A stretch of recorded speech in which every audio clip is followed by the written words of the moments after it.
늦가을의 새벽은 유난히 길었다. 윤서아는 거실 창가에 서서 아버지의 낡은 점퍼가 현관 앞에 걸려 있는 것을 바라보았다. 그 옷에서는 늘 알 수 없는 냄새가 났다. 시장 좌판에서 풍기는 비릿한 생선 냄새도 아니었고, 야간 경비실에서 흔히 맡을 수 있는 먼지와 곰팡이 냄새도 아니었다.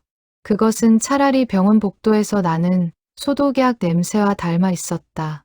서아의 아버지 윤덕수는 올해로 66이었다.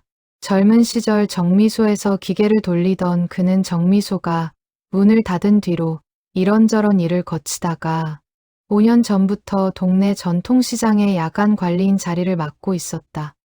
밤이면 좌판을 정리하고 화재의 위험이 없는지 점검하고 혹시라도 도둑이 들지 않는지 살피는 일이었다. 적지 않은 나이에 밤일을 한다는 것이 안쓰러웠지만 덕수는 늘 괜찮다고 했다. 낮에 자면 그만이다. 그는 그렇게 웃으며 말했었다. 문제는 최근 몇 달 사이에 생긴 작은 균열들이었다. 시장관리인의 근무는 자정이면 끝나는 것이 보통이었다. 그런데 덕수는 새벽 5시, 6시가 되어야 집에 들어왔다. 처음에는 서아도 크게 신경 쓰지 않았다. 동료들과 술 한잔 하시나 보다. 아니면 시장 안에서 다른 부탁받은 일이 있으신가 보다 생각했다. 하지만 그 시간이 점점 늦어지고 어느 날부터는 아버지의 가방에서 작은 메모지와 영수증들이 떨어지기 시작하면서 서아의 마음의 의문이 자리 잡기 시작했다. 서아는 34살의 회사원이었다. 중견 기업의 회계팀에서 과장으로 일하고 있었고 7살 아들 시준을 혼자 키우고 있었다. 시준의 아빠와는 4년 전에 헤어졌다. 그날 이후로 서아의 삶은 회사와 아들, 그리고 홀로 사는 아버지를 챙기는 일로 채워졌다. 시준은 태어날 때부터 콩팥이 약했다. 정기적으로 병원에 가서 검사를 받아야 했고, 최근에는 의사가 좀 더 적극적인 치료를 고려해야 한다는 말을 꺼냈다. 서아는 그 말을 듣고 며칠 동안 잠을 이루지 못했다. 치료비는 둘째치고 아이가 겪을 고통을 생각하면 가슴이 먹먹했다. 그런 와중에 아버지의 행동이 이상해지기 시작한 것이었다. 서아는 처음엔 단순한 우연이라 여기고 넘겼다. 그러나 우연은 자꾸 겹쳤다. 어느 날 아침, 서아는 아버지의 점퍼 안주머니에서 낯선 여자, 이름이 적힌 메모지를 발견했다. 말순 할머니, 약 챙겨드리기, 저녁 7시. 글씨는 분명 아버지의 필체였다. 서아는 그 메모를 한참 들여다보았다. 말순 할머니가 누구인지, 왜 아버지가 그런 메모를 가지고 다니는지 짐작할 수 없었다. 또 다른 날에는 통장 정리를 도와드리다가 낯선 입금 내역을 발견했다. 한 달에 2~3번씩 온정패밀리라는 이름으로 적지 않은 돈이 들어오고 있었다. 액수는 매번 달랐지만 적을 때도 20만 원이 넘었다. 서아는 그것이 시장관리인 월급과는 별개의 돈이라는 것을 단번에 알아차렸다. 이게 뭐예요, 아빠? 서아가 묻자 덕수는 잠시 머뭇거리다가 짧게 답했다. 아는 사람 부탁으로 잠깐 도와주는 일이다. 별거 아니야. 그러고는 서둘러 화제를 돌렸다. 그 짧은 대답이 서아의 마음에 더 큰 의문을 남겼다. 아버지는 평생 거짓말을 모르는 사람이었다. 정미소에서 일할 때도, 시장에서 일할 때도, 동료들 사이에서 윤 씨는 입이 무겁고 정직하다는 평을 들었다. 그런 아버지가 딸의 눈을 피해 화제를 돌린다는 것 자체가 낯설었다. 서아는 그날 밤, 잠든 시준의 얼굴을 들여다보며 생각했다. 혹시 아버지가 무슨 사고를 친 것은 아닐까? 빚을 진 것은 아닐까? 아니면 정말로 다른 여자가 생긴 것은 아닐까? 생각이 거기까지 미치자 서아는 스스로도 놀랐다. 어머니가 돌아가신 지 벌써 8년이었다. 아버지가 새로운 인연을 만난다 해도 이상할 것은 없었다. 그러나 그 사실을 받아들이기엔 서아의 마음 한구석에는 여전히 어머니에 대한 그리움이 자리 잡고 있었다. 어머니는 평생 시장 한구석에서 떡집을 운영하며 가족을 먹여 살렸다. 새벽마다 쌀을 씻고 떡을 찌던 어머니의 뒷모습이 서아에게는 아버지의 첫사랑이자 마지막 사랑처럼 여겨졌다. 다음 날 아침, 덕수는 평소보다 더 늦게 들어왔다. 현관문이 열리는 소리에 서아는 잠에서 깨어 시계를 보았다. 새벽 6시 15분이었다. 거실로 나가니 아버지는 점퍼를 벗으며 가만히 숨을 고르고 있었다. 얼굴에는 옅은 피로가 묻어 있었지만 묘하게도 표정만은 평온해 보였다. 마치 무언가 좋은 일을 끝내고 돌아온 사람처럼. 서아는 그 표정을 보며 더더욱 마음이 복잡해졌다. 좋은 일이라면 왜 숨기는 것일까? 숨겨야 할 일이라면 그것이 정말 좋은 일일 수 있을까? 서아는 그날 회사에 출근해서도 일에 집중하지 못했다. 점심시간 동료가 무심코 던진 말이 귀에 박혔다. 요즘 부모님 몰래 바람나는 어르신들 많대. 외로우셔서 그런가 봐. 서아는 애써 웃어 넘겼지만 속으로는 가슴이 철렁 내려앉았다. 퇴근길, 서아는 핸드폰을 꺼내 아버지의 통화 목록을 떠올렸다. 최근 며칠 사이 저장되지 않은 낯선 번호로부터 몇 번의 부재중 전화가 와 있었다는 것을 본 기억이 났다. 발신자는 여성의 목소리였다고 우연히 전화를 받았던 시준이 말했었다. 할머니 같았어요. 엄마. 7살 아이의 그 말이 서아의 머릿속에서 떠나지 않았다. 집으로 돌아오는 버스 안에서 서아는 창밖의 불빛들을 멍하니 바라보았다.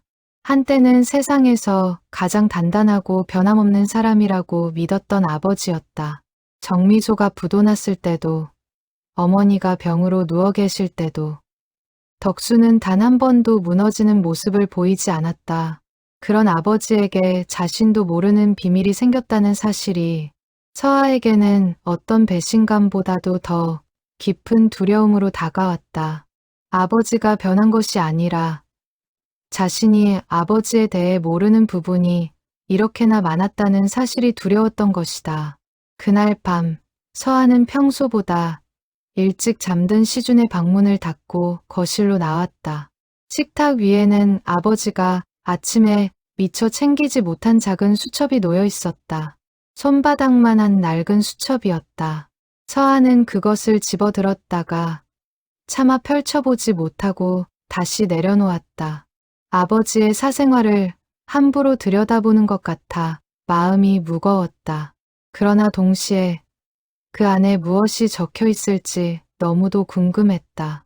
서아는 식탁에 앉아 두 손으로 얼굴을 감쌌다. 어머니가 떠난 뒤 아버지는 한동안 말을 잃은 사람처럼 지냈다.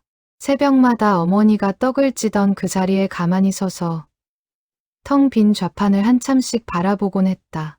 그런 아버지가 다시 웃기 시작한 것은 시장 관리인 일을 시작하면서부터였다. 누군가는 그깟 야간 일이 뭐가 그리 좋으냐 했지만 덕수는 그 일을 통해 다시 사람들 속으로 걸어 나왔다. 서아는 그것만으로도 감사했다.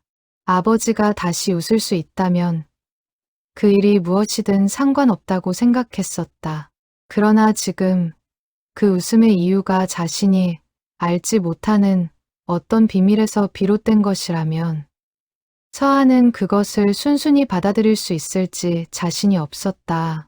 아버지의 인생에서 자신이 모르는 부분이 늘어난다는 것은 곧 두 사람 사이의 거리가 멀어지고 있다는 뜻처럼 느껴졌다. 서아는 자리에서 일어나 시준의 방문을 살짝 열어보았다. 아이는 작은 숨소리를 내며 깊이 잠들어 있었다. 저 작은 몸 어딘가에 약한 콩팥을 안고서도 아이는 매일 씩씩하게 웃으며 학교에 다녔다. 서아는 문득 아버지도 자신처럼 누군가를 위해 무언가를 견디고 있는 것은 아닐까 하는 생각이 스쳤다. 그러나 그 생각은 오래가지 못했다. 불안은 언제나 다정한 추측보다 빠르게 자리를 차지하는 법이었다. 서아는 수첩을 식탁 위에 그대로 둔 채 창밖으로 시선을 돌렸다. 골목 끝에서 아버지의 자전거 불빛이 천천히 다가오고 있었다. 오늘도 또 새벽이 늦을 것이라는 예감이 서아의 가슴을 묵직하게 짓눌렀다. 자전거가 가까워질수록 서아는 자신이 곧 마주해야 할 질문들이 그 어떤 대답으로도 쉽게 풀리지 않을 것임을 어렴풋이 느끼고 있었다. 그날 새벽, 서아는 끝내 잠들지 못한 채 거실 소파에 앉아 아버지가 현관문을 열고 들어오는 소리를 들었다. 발소리는 평소보다 조심스러웠고 그 조심스러움이 오히려 서아의 마음을 더 무겁게 만들었다. 서아는 잠든 척 눈을 감았지만 귀로는 아버지의 움직임을 하나하나 좇고 있었다. 옷을 갈아입는 소리, 물 한 잔을 따라 마시는 소리, 그리고 조용히 안방 문을 닫는 소리까지. 평범한 일상의 소리였지만 그날만큼은 그 모든 소리가 낯설게 느껴졌다. 서아는 어둠 속에서 천장을 바라보며 내일은 반드시 진실을 마주할 방법을 찾아야겠다고 다짐했다. 그 다짐과 함께 길고 무거운 새벽이 비로소 끝나가고 있었다. 며칠이 지나도 서아의 마음속 의문은 가라앉지 않았다. 오히려 작은 단서들이 하나둘 쌓이면서 의심은 점점 더 단단한 형태를 갖추어 갔다. 토요일 오후, 서아는 아버지가 잠시 마트에 다녀온 사이 거실을 정리하다가 낡은 외투 주머니에서 영수증 한 장을 발견했다. 영수증에는 죽과 반찬 가게에서 결제된 내역이 찍혀 있었다. 1인분이 아니라 2인분이었다. 게다가 결제 시각은 새벽 2시 40분이었다. 그 시간에 누구와 함께 죽을 먹었다는 것일까? 서아는 영수증을 다시 주머니에 넣어두고 아무 일도 없었던 척 거실을 마무리했다. 그날 저녁, 서아는 퇴근길에 우연히 아버지의 단골 약국 앞을 지나게 되었다. 약사가 서아를 알아보고 반갑게 인사를 건넸다. 아버님 요즘 약 사러 자주 오시던데 어디 불편하신 데 있으신가요? 서아는 영문을 몰라 되물었다. 무슨 약이요? 약사는 잠시 머뭇거리다가 조심스럽게 답했다. 본인 약은 아니고 누구 드릴 거라고 하시면서 혈압약이랑 관절약을 사가시던데요. 따로 챙겨드리는 분이 계신가 했죠. 서아는 그 말을 듣는 순간 가슴이 철렁 내려앉았다. 아버지가 누군가의 약을 대신 사다 준다는 것. 그것도 정기적으로. 집으로 돌아온 서아는 차마 아버지에게 직접 묻지 못하고 대신 어린 시준을 통해 조심스럽게 정보를 캐내려 했다. 할아버지 요즘 어디 자주 가셔? 시준은 별 생각 없이 대답했다. 몰라. 근데 할아버지가 요즘 핸드폰에 사진 많이 찍어. 할머니 사진. 서아는 깜짝 놀라 다시 물었다. 할머니 사진. 어떤 할머니? 시준은 어깨를 으쓱하며 말했다. 모르는 할머니야. 근데 할아버지가 그 사진 보면서 자주 웃어. 서아의 머릿속에서 온갖 상상이 빠르게 교차했다. 낯선 할머니, 새벽의 만남, 약 구입, 그리고 알 수 없는 입금까지. 모든 조각이 한 방향을 가리키는 것처럼 느껴졌다. 서아는 그날 밤, 아버지가 잠든 틈을 타 조심스럽게 거실 서랍을 열어보았다. 평소에는 손대지 않던 곳이었지만 그날만큼은 손이 먼저 움직였다.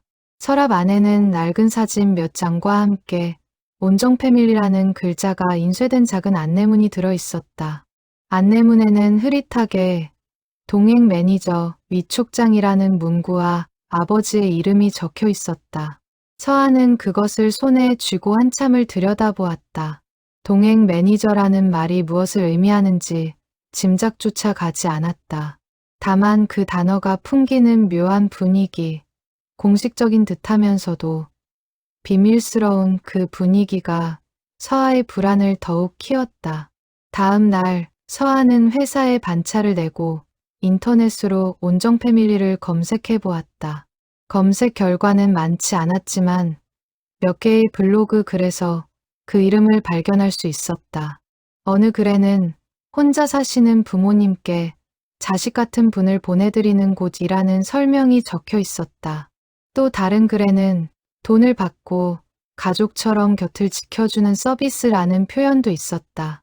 서아는 그 글들을 읽으며 마음이 더욱 복잡해졌다. 만약 아버지가 그런 일을 하고 있다면 그것은 단순한 부정행위가 아니라 어쩌면 더 위험한 일에 휘말린 것일 수도 있다는 생각이 들었다. 사기성 업체에 이용당하고 있는 것은 아닐까? 아니면 외로운 노년의 어르신들을 상대로 한 또 다른 형태의 사기에 연루된 것은 아닐까? 서아는 그날 오후 처음으로 아버지에게 직접 물어보기로 결심했다. 그러나 막상 집에 돌아온 덕수의 얼굴을 보자 준비했던 말들이 입 밖으로 나오지 않았다. 덕수는 평소처럼 피곤한 얼굴로 들어와 식탁에 앉았다. 아빠, 저녁 드셨어요? 서아가 묻자 덕수는 고개를 끄덕이며 짧게 답했다. 먹었다. 그 평범한 대화 속에서도 서아는 아버지의 눈빛에 스쳐 지나가는 묘한 그늘을 읽었다. 무언가를 숨기고 있는 사람의 눈빛이었다. 서아는 결국 그날도 묻지 못하고 방으로 들어갔다. 밤이 깊어지자 서아는 다시 거실로 나와 소파에 앉았다. 식탁 위에는 며칠 전 보았던 그 낡은 수첩이 다시 놓여 있었다. 서아는 이번에는 망설임 없이 수첩을 펼쳤다. 첫 장에는 날짜와 시간, 그리고 짧은 메모들이 빽빽하게 적혀 있었다. 3월 12일, 말순 어르신, 혈압 안정, 죽 잘 드심. 3월 15일, 말순 어르신, 무릎 통증 호소, 병원 동행 약속. 글씨는 정성스럽고 또박또박했다. 서아는 페이지를 넘기며 점점 말을 잃었다. 그 안에는 누군가를 향한 깊은 정성과 염려가 빈틈없이 적혀 있었다. 그것은 부정한 관계의 흔적이라기보다는 차라리 한 사람을 진심으로 돌보는 누군가의 일기처럼 보였다. 그러나 서아의 마음은 쉽게 안심되지 않았다. 오히려 더 깊은 의문이 솟아났다. 왜 아버지는 이런 일을 하면서도 단 한 번도 자신에게 말하지 않았을까? 떳떳한 일이라면 숨길 이유가 없었을 것이다. 게다가 통장에 들어오는 돈의 출처가 그 일과 관련이 있다면 그 돈은 정확히 어디에 쓰이고 있는 것일까? 다음 날 아침, 서아는 출근 전에 잠시 옆집 할머니를 마주쳤다. 같은 동에 40년 가까이 살아온 분이라 아버지의 사정을 누구보다 잘 아는 이웃이었다. 서아는 조심스럽게 운을 떼었다. 할머니, 저희 아버지 요즘 어떻게 지내시는지 혹시 아세요? 옆집 할머니는 살짝 웃으며 답했다. 덕수 씨, 요즘 표정이 참 좋아 보이던데. 새벽에 나가시는 거 몇 번 봤어. 누구 만나러 가시는지. 발걸음이 그렇게 가벼워. 젊었을 때 연애하러 가는 사람 같더라고. 그 말에 서아는 억지로 미소를 지어 보였지만 속으로는 더 큰 혼란이 일었다. 발걸음이 가볍다는 말, 표정이 좋다는 말, 그것이 위안이 되어야 할지, 더 큰 불안의 증거가 되어야 할지 알 수 없었다. 회사에 도착한 서아는 점심시간을 쪼개어 온정 패밀리에 직접 전화를 걸어보았다. 신호음이 몇 차례 울리고 차분한 여성의 목소리가 들려왔다. 네, 온정 패밀리입니다. 서아는 가슴이 두근거렸지만 애써 차분한 목소리를 냈다. 거기가 정확히 어떤 일을 하는 곳인지 여쭤보고 싶어서요. 상담원은 친절하게 설명했다. 혼자 지내시는 어르신들께 정기적으로 찾아가서 식사를 챙기고 말씀 들어드리고 병원도 같이 다녀드리는 동행 서비스예요. 혹시 부모님 때문에 알아보시는 거라면 신청도 가능하세요. 서아는 잠시 머뭇거리다가 솔직하게 물었다. 혹시 윤덕수라는 분이 거기서 일하시는지 확인할 수 있을까요? 상담원은 정중하지만 단호하게 답했다. 죄송하지만 직원 정보는 개인정보라 알려드리기 어려워요. 전화를 끄는 서아의 손끝이 가늘게 떨렸다. 회사 이름은 분명했고 그 일의 성격도 짐작이 갔지만 정작 아버지가 그곳에서 정확히 어떤 역할을 하고 있는지는 여전히 알 수 없었다. 그날 저녁 서한은 퇴근하자마자 시준을 친정 이웃에게 잠시 맡기고 일찍 집으로 돌아왔다. 아버지가 출근하기 전 단둘이 마주 앉아 이야기를 나누고 싶었다.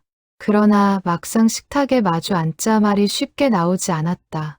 덕수는 평소처럼 저녁밥을 천천히 비우며 딸의 얼굴을 살폈다. 할 말 있으면 해라.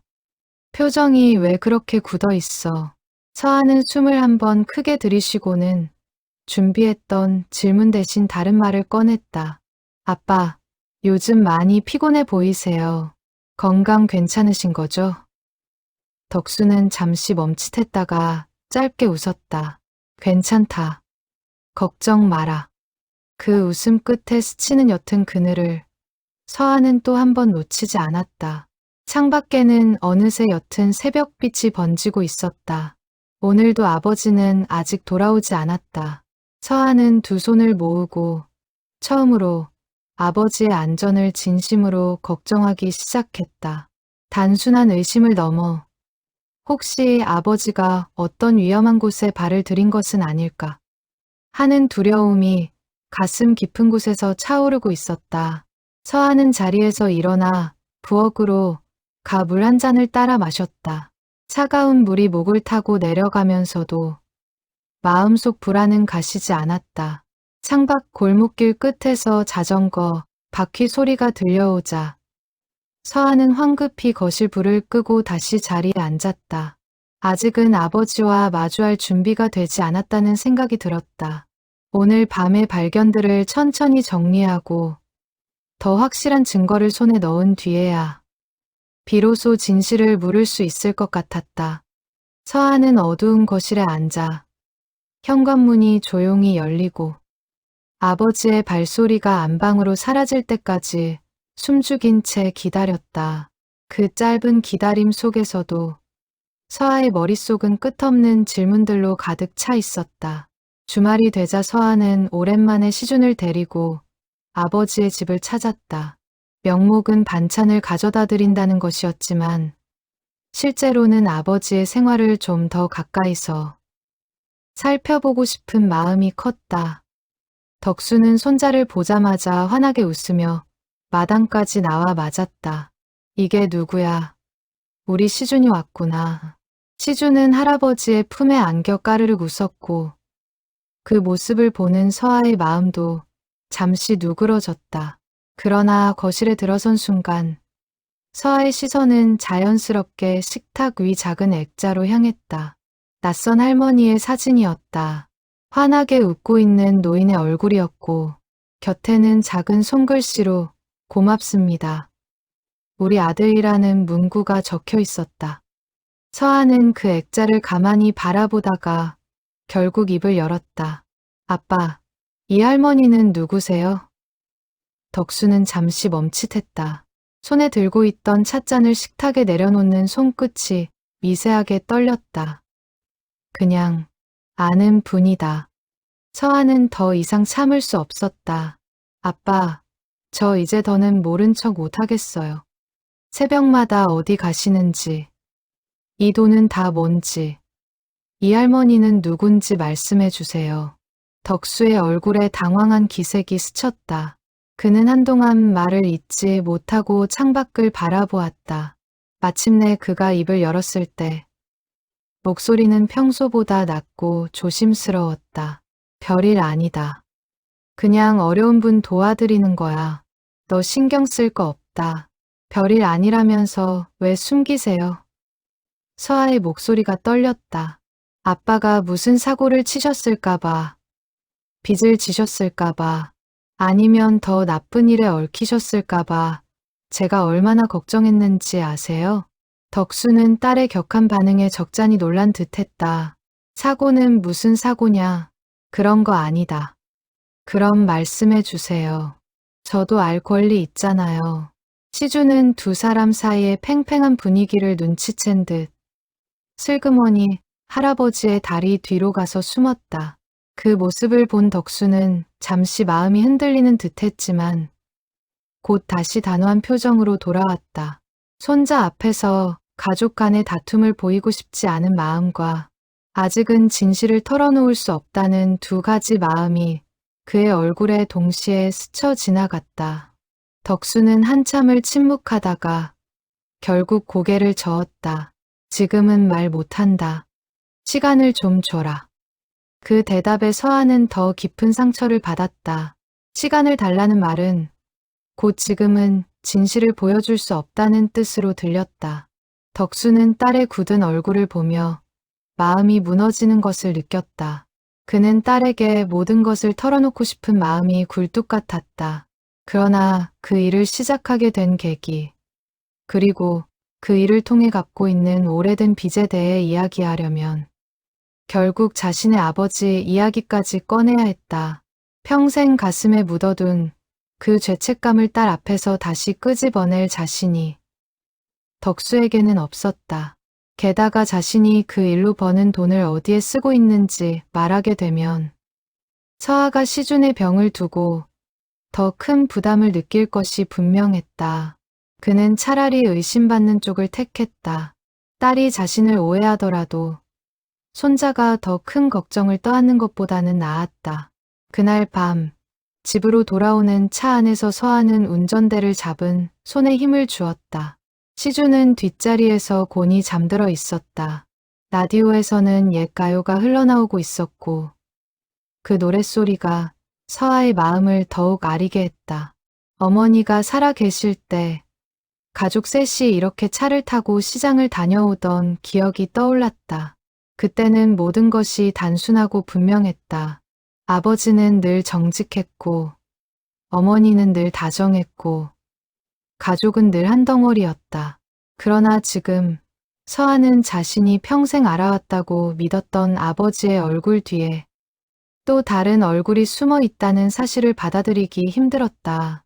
집에 도착한 서아는 시준을 재운 뒤 거실에 홀로 앉아 어머니의 영정사진을 한참 바라보았다. 엄마, 아빠가 요즘 이상해요. 나한테 숨기는 게 있는 것 같은데 어떻게 해야 할지 모르겠어요. 사진 속 어머니는 여전히 온화하게 웃고 있었지만 당연히 어떤 대답도 들려오지 않았다. 서아는 문득 어린 시절의 기억 하나를 떠올렸다. 초등학교 시절 명절이면 시골 큰 댁에 내려가 할아버지를 뵙곤 했었다.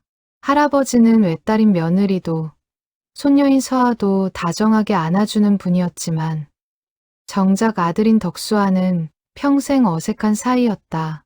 두 사람은 명절에 만나도 몇 마디 안부만 나누고는 각자 방으로 들어가 버리곤 했다. 그러다 서아가 중학생이 되던 해 할아버지는 홀로 지내던 시골집에서 숨을 거두었다. 발견된 것은 사흘이 지난 뒤였다. 그 소식을 들은 날 평소 흔들림 없던 아버지가 마당에 주저앉아 짐승처럼 울던 모습을 서아는 지금도 잊지 못했다. 그날 이후 아버지는 한동안 말이 없는 사람이 되었고 그 일에 대해서는 다시는 입을 열지 않았다. 서아는 그 기억이 지금의 이상한 행동과 어떤 연관이 있을지 짐작조차 하지 못한 채 그저 오래된 슬픔의 흔적이라 여기고 지나쳤다. 서아는 그날 밤 늦도록 잠들지 못했다. 머릿속에서는 온갖 추측이 뒤엉켰다. 혹시 아버지가 누군가에게 사기를 당해 그 돈을 대신 갚아주고 있는 것은 아닐까? 혹은 노년의 외로움을 달래기 위해 시작한 일이 점점 깊어져 이제는 빠져나오기 힘든 관계가 된 것은 아닐까? 어떤 추측도 마음을 편하게 해주지 못했다. 다음 날 서아는 회사 동료이자 친한 언니인 미경에게 고민을 털어놓았다. 미경은 몇 해 전 이혼 소송 과정에서 사람을 시켜 남편의 뒤를 밟아본 경험이 있었다. 내가 아는 심부름 센터가 있는데 거기 사람들 일 깔끔하게 잘해. 한번 알아볼래? 서아는 처음에는 손사래를 쳤다. 아빠를 미행한다는 게 그게 맞는 일일까? 그러나 미경은 단호하게 말했다. 맞는 일인지 아닌지는 진실을 알고 나서 판단해도 늦지 않아. 지금처럼 속으로만 끓이다가는 너부터 병난다. 서한은 그 말에 마음이 흔들렸다. 며칠을 고민한 끝에 서한은 결국 미경이 알려준 번호로 전화를 걸었다. 전화를 받은 사람은 차분하고 사무적인 말투의 중년 남성이었다. 어떤 일로 연락 주셨나요? 서한은 떨리는 목소리로 사정을 설명했다. 아버지가 새벽마다 어디를 다녀오시는데 그 행적을 좀 알고 싶어서요. 상담원은 익숙한 듯 절차를 안내했다. 대상자 인적 사항이랑 평소 동선만 알려주시면 며칠 안에 보고서로 정리해서 드릴 수 있어요. 사진도 같이 첨부해 드립니다. 서한은 잠시 머뭇거리다가 물었다. 혹시 이런 일을 의뢰하시는 분들 대부분 어떤 결과를 받게 되나요? 상담원은 무심하게 답했다. 다양하죠. 정말 별일 아니신 경우도 있고 생각보다 복잡한 사정이 있는 경우도 있고요. 일단 알아보시는 게 마음 편하실 거예요. 서한은 통화를 마치고도 한참 동안 핸드폰을 손에서 놓지 못했다. 아버지를 믿지 못해 사람을 시켜 뒤를 캐려 한다는 사실이 스스로에게도 못내 부끄럽고 죄스러웠다. 어린 시준이 깨어 거실로 나오더니 엄마의 굳은 표정을 보고 다가와 손을 잡았다. 엄마, 왜 슬퍼? 서한은 황급히 표정을 풀고 아이를 안았다. 아니야, 엄마 안 슬퍼. 시준이는 얼른 가서 더 자. 아이를 다시 재우고 돌아온 서한은 거실 불을 끄지 않은 채 한참을 앉아 있었다. 더 이상 불안 속에서 혼자 떠도는 것보다는 차라리 진실을 마주하는 것이 낫다는 생각이 들었다. 서한은 창밖으로 번지는 어둠을 바라보며 자신이 곧 알게 될 진실이 무엇이든 감당할 수 있기를 조용히 빌었다. 그러나 마음 한구석에는 차라리 아무것도 알지 못한 채로 지금처럼 지내는 것이 더 나았을지도 모른다는 두려움도 함께 자리하고 있었다.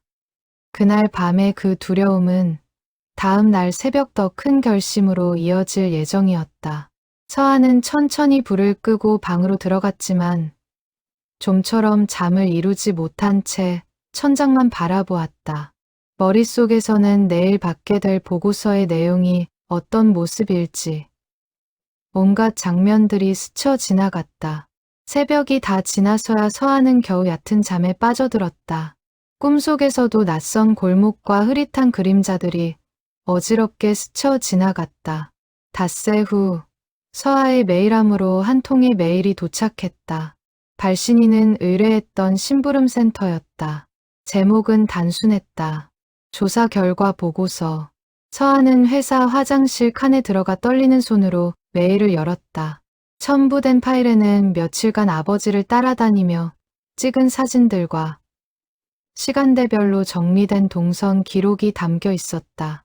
사진 속 아버지는 시장 일을 마친 새벽 1시쯤 자전거를 끌고 골목을 빠져나가고 있었다.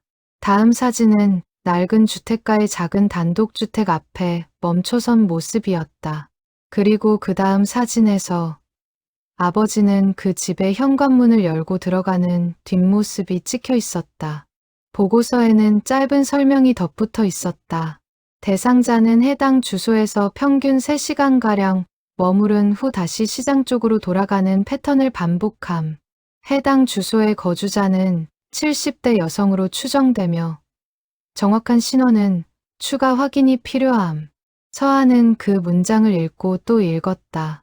70대 여성, 3시간 동안의 체류, 그것이 무엇을 의미하는지 머릿속으로 온갖 가능성이 스쳐 지나갔다.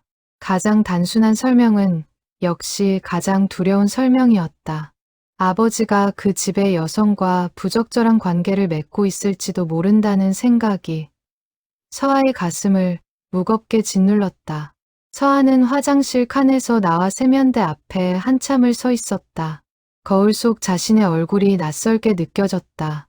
평소라면 동료들과 가벼운 농담을 주고받았을 시간이었지만 지금은 그 어떤 일상의 소리도 귀에 들어오지 않았다. 사무실로 돌아가는 복도에서 서하는 문득 자신이 지금 느끼는 감정이 단순한 분노나 배신감이 아니라는 것을 깨달았다. 그것은 차라리 깊은 슬픔에 가까웠다. 평생 한결같았던 아버지의 모습이 자신이 알던 모습 그대로 남아있지 않을지도 모른다는 슬픔이었다. 그날 오후 서하는 일이 손에 잡히지 않아 결국 조퇴를 신청했다. 집으로 돌아오는 길 미경에게 전화를 걸어 보고서 내용을 전했다. 미경은 한동안 말이 없다가 조심스럽게 물었다. 사진에 두 사람이 같이 있는 장면은 없었어. 서하는 고개를 저으며 답했다. 아니, 집에 들어가고 나오는 모습만 있어. 안에서 뭘 하시는지는 못 찍었나 봐. 미경은 잠시 생각하더니 말했다. 그럼 아직 확실한 건 아니잖아. 직접 가서 확인해 보는 게 어때? 추측만으로 아버지를 미워하기엔 너무 이르잖아. 서하는 수화기 너머로 들리는 미경의 목소리에 잠시 마음이 놓였다. 근데 만약에 진짜로 아빠가 다른 여자분이랑 그런 사이라면 어떻게 해야 할까? 미경은 한숨을 내쉬며 답했다. 그건 그때 가서 생각해. 근데 서하야, 솔직히 말해서 나는 좀 다른 생각도 들어. 너희 아버님 평소 성격 알잖아. 그렇게 허투루 사람 만날 분 아니시잖아. 서하는 그 말에 잠시 마음이 흔들렸다. 맞는 말이었다. 덕수는 평생 신중하고 우직한 사람이었다. 그러나 한편으로는 사람의 마음이라는 것이 나이가 든다고 해서 갑자기 다른 법칙을 따르는 것은 아니라는 생각도 들었다. 외로움은 누구에게나 찾아오는 것이고 그 외로움이 사람을 어떤 선택으로 이끌지는 누구도 단정할 수 없었다. 미경은 마지막으로 한마디를 덧붙였다. 어쨌든 직접 보는 게 제일 확실해. 근데 혹시라도 진짜 안 좋은 상황 마주치면 그 자리에서 화내지 말고 일단 나한테 전화해. 알았지? 서하는 그 말에 작게 웃으며 답했다. 응, 알았어. 고마워, 언니. 전화를 끊은 뒤에도 서하는 한동안 차 안에 앉아 핸들에 이마를 기댄 채 움직이지 않았다. 직접 확인한다는 것은 어떤 진실이든 더는 피할 수 없이 마주해야 한다는 뜻이었다. 그날 밤 서하는 평소처럼 잠든 시준의 머리를 쓰다듬으며 한참을 앉아 있었다. 아이는 요즘 들어 부쩍 피곤해하는 기색이 잦았다. 병원에서 권한 다음 진료일은 보름 뒤였다. 서하는 그 진료비와 앞으로 있을지 모를 시술 비용을 떠올리며 한숨을 내쉬었다. 낮 동안 시주는 친구들과 뛰어놀다가도 금세 숨이 가빠져 벤치에 앉아 쉬어야 했다. 선생님으로부터 그런 이야기를 전해 들을 때마다 서하는 가슴이 무너지는 듯했다. 아이는 정작 자신의 몸이 어떤 상태인지 정확히 알지 못한 채 그저 요즘 좀 숨이 차다고만 말했다. 그 천진한 말투가 오히려 서하의 마음을 더 아프게 했다. 혼자서 감당해야 할 일들이 너무 많았다. 그런 와중에 아버지의 비밀까지 떠안게 된 지금 서하는 자신이 점점 더 외로워지고 있다는 것을 느꼈다. 누군가에게 의지하고 싶었지만 가장 의지하고 싶었던 사람이 지금은 가장 큰 의문의 대상이 되어 있었다. 다음 날 아침, 서하는 출근하기 전 아버지에게 짧은 문자를 보냈다. 아빠, 이번 주말에 시간 되시면 같이 점심 먹어요. 곧 답장이 왔다. 그래, 그러자. 평소와 다름없는 짧은 대답이었지만 서하는 그 안에서 미묘한 망설임을 느꼈다. 회사에 도착한 서하는 책상에 앉아서도 보고서에 첨부된 주소를 몇 번이고 다시 들여다보았다. 골목 이름과 번지수를 검색창에 입력해 보았지만 흔한 주택가 외에는 별다른 정보가 나오지 않았다. 그 평범함이 오히려 서하의 마음을 더 불안하게 했다. 특별할 것 없는 동네의 평범한 집 한 채가 이제는 자신의 가족사를 통째로 뒤흔드는 장소가 되어 있었다. 오후 회의 시간, 서하는 평소처럼 자료를 발표하면서도 머릿속은 온통 다른 생각으로 가득했다. 팀장이 던진 질문에 엉뚱한 대답을 했다가 동료들의 시선을 받고서야 정신이 들었다. 회의가 끝난 뒤 평소 눈치가 빠른 후배 하나가 다가와 조심스럽게 물었다. 과장님, 요즘 무슨 일 있으세요? 안색이 안 좋으세요. 서한은 애써 웃으며 답했다. 괜찮아. 그냥 아들이 좀 아파서 신경 쓸 일이 많네. 절반은 사실이었지만 절반은 차마 말할 수 없는 진실을 가리기 위한 핑계였다. 자리로 돌아온 서한은 책상에 놓인 시준의 사진을 한참 들여다보았다. 아이의 웃는 얼굴이 지금의 혼란스러운 마음을 잠시나마 다잡게 해주었다. 점심시간, 서한은 사무실 옥상에 올라가 핸드폰 속 사진을 다시 들여다보았다. 사진 속 작은 집의 마당에는 빨갛게 익은 감나무 한 그루가 서 있었다. 그 평범하고도 정겨운 풍경이 서아의 마음 한편에 묘한 위로를 건넸다. 적어도 그 집이 어둡고 위험한 장소처럼 보이지는 않았다. 그러나 위로는 오래가지 못했다. 사진 한 장으로 모든 것을 안심할 수는 없었다. 서아는 결심했다. 더 이상 보고서나 추측에 의존하지 않고 직접 그 새벽길을 따라가 보기로. 진실을 마주하는 것이 두렵긴 했지만 더는 미룰 수 없었다. 퇴근 후 서아는 시준을 이웃에게 부탁하고 일찍 잠자리에 들었다. 새벽 1시에 알람을 맞춰두었다. 그날 밤 알람이 울리기도 전에 서아는 스스로 눈을 떴다. 심장이 평소보다 빠르게 뛰고 있었다. 옷을 챙겨 입으며 서아는 거울 속 자신의 얼굴을 잠시 들여다보았다. 두려움과 결심이 동시에 담긴 표정이었다. 옷장에서 가장 어두운 색의 외투를 골라 입었다. 누군가에게 들키지 않고 조용히 따라가야 한다는 생각에 서아는 평소라면 신경 쓰지 않았을 작은 것들까지 챙겼다. 운동화 끈을 단단히 매고 핸드폰은 무음으로 바꾸어 두었다. 거실을 나서기 전 서아는 어머니의 영정사진 앞에 잠시 멈춰섰다. 엄마, 저 다녀올게요. 무슨 일이 있어도 놀라지 않게 저 좀 도와주세요. 작게 속삭인 그 말이 텅 빈 거실에 잠시 머물다 사라졌다. 창밖은 아직 짙은 어둠에 잠겨 있었고 골목 가로등 불빛만이 외롭게 깜빡이고 있었다. 서아는 조용히 현관문을 열고 밖으로 나섰다. 차가운 새벽 공기가 폐부 깊숙이 스며들었다. 평소라면 이 시간에 거리를 걷는다는 것 자체가 낯설었을 텐데 지금 서아의 마음에는 그런 낯설음을 느낄 여유조차 없었다. 아버지가 매일 밤 걸었을 그 길을 이제는 딸이 직접 따라 걸을 차례였다. 골목 끝에서 자전거 바퀴 소리가 들려오기 시작했다. 서아는 떨리는 두 손을 외투 주머니에 깊이 찔러 넣고 가로등 뒤로 몸을 숨겼다. 점점 가까워지는 그 바퀴 소리가 마치 자신의 심장 소리처럼 크게 울려왔다. 서아는 숨을 깊이 들이마시고 곧 시작될 새벽의 추적을 향해 마음을 다잡았다. 서아는 골목 어귀에 몸을 숨기고 아버지가 시장 쪽에서 자전거를 끌고 나오기를 기다렸다.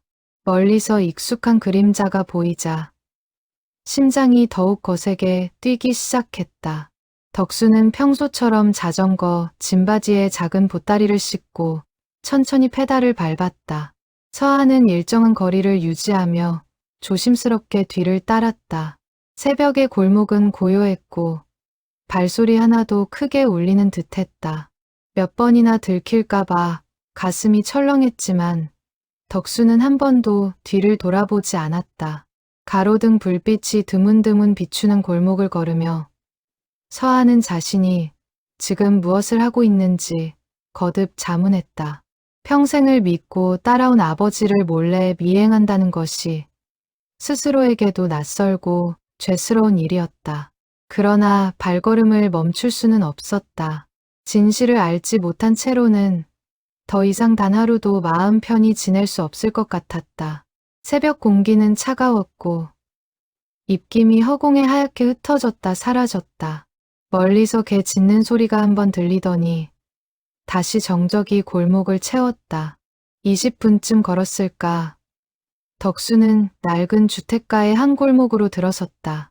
보고서에서 보았던 바로 그 동네였다. 그는 자전거를 작은 마당 안쪽에 세우고 짐바지에 보따리를 풀어 내용물을 챙겼다. 멀리서도 보따리 안에 죽이 든 통과 작은 약봉투가 들어있는 것이 어렴풋이 보였다. 덕수는 현관 앞에 서서 조용히 문을 두드렸다. 잠시 후 문이 열리고 가느다란 불빛이 새어나왔다. 서하는 골목 모퉁이에 몸을 바짝 붙이고 그 장면을 지켜보았다. 문을 연 사람은 백발의 노인이었다. 사진 속에서 보았던 그 얼굴이 맞았다. 노인은 덕수를 보자마자 환하게 웃으며 손을 내밀었다. 왔는가, 우리 아들. 그 한마디가 서하의 귀에 또렷하게 박혔다. 아들. 노인은 분명 그렇게 불렀다. 덕수는 노인의 손을 가만히 잡으며 답했다. 예, 어머니. 늦어서 죄송합니다. 시장 정리가 좀 늦게 끝났어요. 그 다정한 대화가 서하에게는 낯설고도 충격적이었다. 두 사람 사이에 흐르는 친밀함은 처음 만난 사람들 사이에서는 결코 나올 수 없는 것이었다. 서하는 발걸음을 옮겨 마당 안쪽으로 조금 더 다가갔다. 창문 틈으로 비치는 거실의 풍경이 눈에 들어왔다. 좁은 방 안에는 오래된 장롱과 빛바랜 가족사진 몇 장이 놓여 있었고 한쪽 벽에는 작은 십자수 액자가 걸려 있었다. 덕수는 보따리에서 죽통을 꺼내 그릇에 옮겨 담고 노인의 곁에 앉아 천천히 떠먹여 주고 있었다. 어머니, 입 벌리세요. 오늘은 호박죽이에요. 좋아하시는 거. 노인은 어린아이처럼 입을 벌리며 죽을 받아먹었다.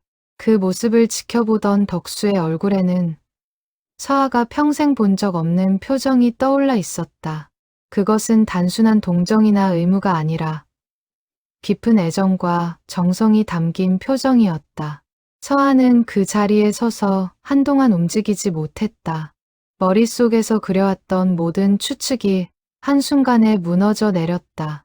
부적절한 관계, 사기, 위험한 일에 연루되었다는 두려움. 그 어느 것도 지금 눈앞의 풍경과는 맞지 않았다. 그러나 동시에 새로운 의문이 솟아났다. 저 노인은 누구이며 아버지는 어떻게 저 노인을 어머니라고 부르고 저 노인은 아버지를 어떻게 아들이라 부르게 된 것일까? 단순한 봉사활동이라면 저렇게 깊은 정서적 유대까지 생기는 것이 가능할까? 서하는 자신이 지금까지 가져왔던 의심이 부끄러워지면서도 동시에 더 깊은 비밀이 숨어 있을 것 같은 예감에 가슴이 떨렸다. 노인은 죽을 몇 술 받아먹다가 문득 덕수의 손을 꼭 붙잡으며 말했다. 자네가 없었으면 나는 진작에 이 세상 사람이 아니었을 거야. 이렇게 매일 와줘서 정말 고맙네. 덕수는 그 손을 마주 잡으며 고개를 저었다. 어머니가 저를 살리신 거예요. 저야말로 고맙습니다. 그 말의 의미를 서하는 짐작조차 할 수 없었다. 아버지가 누군가를 살렸다는 말도 아니고 누군가가 아버지를 살렸다는 말. 그 안에 담긴 사연이 무엇인지 서하는 더욱 간절히 알고 싶어졌다. 죽 그릇이 비워지자 덕수는 빈 그릇을 정리하며 노인의 이불깃을 가만히 매만져 주었다. 작은 손짓이었지만 그 안에는 오랜 시간 쌓아온 익숙함과 정성이 묻어 있었다. 서하는 그 모습을 보며 자신이 평생 알아온 무뚝뚝한 아버지의 모습과는 전혀 다른 결을 가진 사람을 마주하고 있다는 생각이 들었다. 한참을 죽을 떠먹이던 덕수가 갑자기 고개를 들어 마당 쪽을 바라보았다. 서하는 급히 몸을 숨겼지만 이미 늦은 듯했다. 잠시 후 현관문이 다시 열리고 덕수가 마당으로 나왔다. 거기 누구요? 낮고 진중한 목소리였다. 서하는 더 이상 숨을 곳이 없다는 것을 깨닫고 천천히 모퉁이에서 나왔다. 가로등 불빛 아래 드러난 딸의 얼굴을 본 덕수는 그 자리에서 굳어버린 듯 멈춰섰다. 서아야, 내가 왜 여기 있어? 두 사람은 한참 동안 말없이 서로를 바라보았다. 서아의 눈에는 눈물이 차오르고 있었다. 아빠, 저 다 봤어요. 저 할머니가 누구신지, 아빠가 왜 여기 오시는지 저한테 말씀해 주세요. 더는 못 견디겠어요. 덕수는 딸의 떨리는 목소리에 가슴이 무너지는 것을 느꼈다. 그는 딸의 얼굴에서 자신이 평생 짊어져 온 침묵의 무게가 어느새 딸에게까지 고스란히 전해졌다는 것을 깨달았다. 한 번이라도 먼저 솔직하게 털어놓았더라면 딸을 이렇게까지 새벽길로 끌어내지 않았을 것이라는 후회가 밀려왔다. 그는 한동안 침묵하다가 마침내 작게 고개를 끄덕였다. 그래, 이제는 말해줄 때가 된 것 같다. 일단 안으로 들어오너라. 밖이 춥다. 서아는 떨리는 다리로 아버지를 따라 낡은 집의 문턱을 넘었다. 안에서는 노인이 두 사람을 번갈아 바라보며 의아한 표정을 짓고 있었다. 덕수는 노인 곁에 다시 앉으며 조심스럽게 말을 꺼냈다. 어머니, 제 딸입니다. 인사가 늦었습니다. 노인은 환하게 웃으며 서아의 손을 덥석 잡았다. 아이고, 이렇게 예쁜 딸이 있었구나. 덕수 씨가 딸 자랑을 그렇게 하더니 과연 그럴 만하네. 서아는 그 따뜻한 손길에 묘하게 마음이 흔들렸다. 낯선 노인의 손에서 느껴지는 온기가 어쩐지 오래전 돌아가신 어머니의 손길과 닮아 있었다. 방 안을 천천히 둘러보던 서아의 눈에 벽에 걸린 낡은 액자 하나가 들어왔다. 흑백 사진 속에는 젊은 시절의 노인과 그 곁에 선한 남자가 함께 웃고 있었다. 사진 아래에는 빛바랜 글씨로 작은 날짜가 적혀 있었다. 서아는 그 사진이 누구인지 묻고 싶었지만 지금은 그보다 더 급한 질문들이 머릿속에 가득했다. 노인은 두 사람의 묘한 분위기를 눈치챈 듯 조용히 자리에서 일어나 옆방으로 걸음을 옮겼다. 둘이 할 얘기가 있나 보구만. 나는 잠시 누워있을 테니 천천히 얘기 나누다 가시게. 그 배려심 깊은 모습에 서아는 다시 한번 마음이 복잡해졌다. 노인이 방을 나서자 거실에는 부녀 두 사람만 남았다. 작은 형광등 불빛 아래 덕수의 얼굴에 깊게 자리한 주름이 평소보다 더 또렷하게 보였다. 서아는 그 얼굴을 바라보며 처음으로 아버지가 단순히 자신의 보호자가 아니라 한 사람의 인생을 살아온 자신이 다 알지 못하는 깊은 역사를 가진 존재라는 것을 실감했다. 덕수는 천천히 숨을 고르며 입을 열었다. 어디서부터 이야기를 해야 할지 모르겠구나. 하지만 이제는 너에게 다 말해줘야 할 것 같다. 서아는 가만히 고개를 끄덕이며 아버지의 다음 말을 기다렸다. 창밖으로는 어느새 새벽의 첫 빛이 옅게 번지고 있었다. 옆방에서는 말순이 두 사람을 위해 자리를 비켜준 채 낡은 라디오의 볼륨을 낮추고 조용히 기다리고 있었다. 그 작은 침묵 속에서 부녀는 마침내 오래도록 미뤄두었던 진실의 문턱 앞에 함께 서 있었다. 덕수는 두 손을 무릎 위에 가만히 모으고 오래전 그날의 기억을 천천히 끌어올리기 시작했다. 그 기억은 수십 년이 지난 지금까지도 여전히 생생한 통증으로 그의 가슴 한편에 남아 있었다. 그는 두 눈을 감았다가 다시 뜨며 마침내 그날의 이야기를 시작했다. 덕수는 한참 동안 두 손을 모은 채 말을 고르고 있었다. 그러다 마침내 낮고 차분한 목소리로 이야기를 시작했다. 내 할아버지가 돌아가셨을 때 기억나니? 내가 중학생 때였지. 서아는 고개를 끄덕였다. 잊을 수 없는 기억이었다. 그때 할아버지를 처음 발견한 사람이 바로 저 방에 계신 말순 어머니셨다. 서아는 그 말에 숨이 멈추는 듯했다. 전혀 예상하지 못한 연결이었다. 덕수는 천천히 그날의 기억을 풀어놓았다. 당시 말순은 할아버지가 살던 시골 동네의 이웃이었다. 할아버지가 며칠째 마당에 나오지 않는 것을 이상하게 여긴 말순이 직접 찾아가 문을 두드렸고 끝내 인기척이 없자 마을 청년을 불러 문을 따고 들어갔다. 그러나 할아버지는 이미 숨을 거둔 지 사흘이 지난 뒤였다. 말수는 그 자리에서 주저앉아 울었다고 했다. 평소 정 많고 다정했던 할아버지를 그렇게 외롭게 보낸 것이 자신의 탓인 것만 같아 한동안 죄책감에 시달렸다는 것이었다. 그분이 그러시더라. 평소에 할아버지가 마당에 심어둔 호박이며 가지를 나눠주시고 명절이면 손수 만든 떡도 가져다 주시던 분이었다고. 그렇게 정 깊은 분을 자기가 좀 더 자주 들여다보지 못해서 그런 일이 생긴 것 같다고.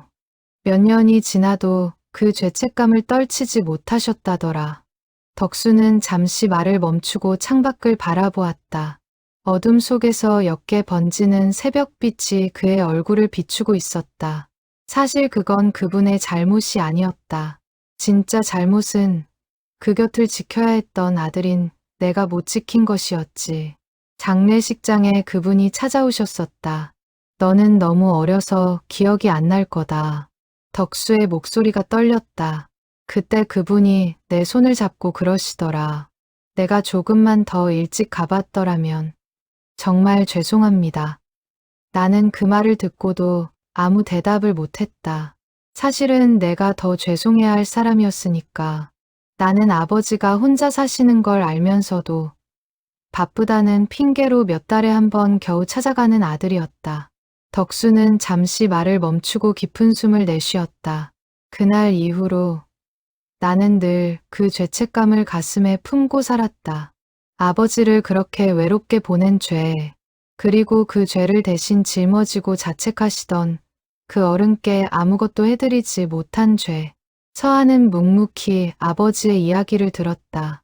머릿속으로 어렴풋했던 옛 기억의 조각들이 이제야 비로소 제자리를 찾아가는 듯했다. 그러다 작년 봄, 시장에서 우연히 그분을 다시 만났다. 폐지를 줍고 다니시는데 다리도 불편하시고 형편도 어려워 보이셨다. 자식들은 다 도시로 나가 살고 명절에나 겨우 얼굴 보는 처지라더라. 나는 그 모습을 보고 도무지 그냥 지나칠 수가 없었다. 덕수는 그날부터 틈틈이 말순을 찾아가 안부를 살피기 시작했다고 했다. 처음에는 단순한 안부 인사였지만 시간이 지나면서 그 발걸음은 점점 더 잦아졌다. 처음 찾아갔을 때 그분은 나를 알아보지 못하셨다. 너무 오랜 세월이 지났으니까. 그런데 내가 누구라고 말씀드리니 그분이 갑자기 눈물을 쏟으시더라. 그때 그 청년이 이렇게 늙었구나. 미안하다. 그렇게 외롭게 보내드려서 미안하다. 나는 그 말을 듣고 도리어 내가 더 죄송하다고 했다. 그날 우리는 한참을 마주 앉아 울었다. 두 사람 다 같은 죄책감을 짊어지고 살아왔다는 걸 그제야 깨달은 거지. 덕수는 손등으로 눈가를 훔치며 말을 이었다. 그 뒤로 나는 거의 매일 그분을 찾아갔다. 처음엔 그저 죄송한 마음을 갚는 거라 생각했는데 시간이 지날수록 정말로 그분이 내 또 다른 어머니처럼 느껴지더라. 그러다 우연히 온정 패밀리라는 곳을 알게 됐다. 혼자 사시는 어르신들께 가족처럼 찾아가 주는 일을 하면 적은 돈이지만 활동비도 받을 수 있다고 하더라. 처음엔 그냥 핑계 삼아 좋다 싶었다. 떳떳하게 찾아갈 명분도 생기고 돈도 조금 벌 수 있으니. 덕수는 씁쓸하게 웃었다. 그런데 막상 일을 시작하고 보니 그 일이 나한테 어떤 의미가 됐는지 모른다. 말순 어머니를 돌보는 게 마치 내가 못해드린 아버지에 대한 마지막 도리를 다하는 것 같았다. 그분을 어머니라고 부르기 시작한 것도 그래서였다. 진짜 어머니는 아니지만 적어도 그분께는 더 이상 외로운 노년을 보내시게 하고 싶지 않았다. 서한은 그 이야기를 들으며 눈물을 참을 수 없었다. 그런데 아빠, 그게 왜 그렇게 숨길 일이었어요? 오히려 자랑스러운 일이잖아요. 덕수는 고개를 저으며 답했다. 처음엔 그냥 멋쩍어서 말을 못했다. 동네 사람들도 그렇고 너한테도 괜히 늙어서 별일을 한다고 흉 잡힐까 봐 부끄러웠던 것도 있었다. 그러다 시간이 지나니 이제는 말할 시기를 놓친 것 같아서 더 말을 못하게 되더라. 게다가 덕수는 잠시 망설이다가 말을 이었다. 활동비로 받는 돈, 그거 따로 모아두고 있었다. 시준이 치료비에 쓰려고. 서한은 그 말에 그 자리에 멈춰선 듯 굳어버렸다. 시준이 치료비요? 덕수는 고개를 끄덕였다. 내가 혼자서 애 키우면서 병원비 걱정하는 거 내가 모를 줄 알았느냐. 회사 끝나고 와서 통화하는 거 몇 번 우연히 들었다. 의사가 뭐라고 했는지, 다음 진료가 언제인지, 너 혼자 걱정하는 거 다 들었지. 너한테 직접 주면 내가 부담스러워할까봐 그냥 조금씩 모아서 보탤 생각이었다. 한꺼번에 큰 돈은 못 줘도 자전거 페달 밟는 만큼은 손자한테 보태고 싶었다. 덕수는 안주머니에서 작은 통장 하나를 꺼내서 앞에 내려놓았다. 이거다. 한 1년 모은 거야. 큰 돈은 아니지만 시준이 치료비에 보태려고 따로 만든 통장이다. 서한은 떨리는 손으로 통장을 펼쳐보았다. 작은 액수들이 한 달에 두세 번씩 꾸준히 입금된 내역이 빼곡히 적혀 있었다. 처음 시작했던 작은 액수부터 최근 들어 조금씩 늘어난 액수까지 그 숫자들 하나하나에 아버지의 새벽길이 고스란히 담겨 있었다. 그 말을 듣는 순간 서아의 마음속에서 의심과 불안으로 쌓아왔던 모든 감정이 한꺼번에 무너져 내렸다. 부끄러움과 죄책감, 그리고 깊은 감동이 동시에 차올랐다. 서아는 아버지의 손을 와락 붙잡았다. 아빠, 왜 그런 말을 진작 안 하셨어요? 저는 아빠가 다른 데서 나쁜 일에 휘말리신 줄 알고 사람까지 시켜서 뒤를 캤어요. 죄송해요. 정말 죄송해요. 말을 다 잊지 못한 채 서아는 아버지의 어깨에 얼굴을 묻고 흐느꼈다. 덕수는 딸의 등을 가만히 쓸어내리며 말했다. 괜찮다. 너를 탓할 일이 아니다. 내가 진작 말했어야 할 일을 너무 오래 묵혀둔 내 잘못이지. 두 사람의 흐느낌 사이로 옆방에서 말순이 조용히 문을 열고 고개를 내밀었다. 무슨 일 있나, 덕수 씨. 노인은 부녀가 끌어안고 있는 모습을 보고는 더 이상 묻지 않고 조용히 다시 문을 닫았다.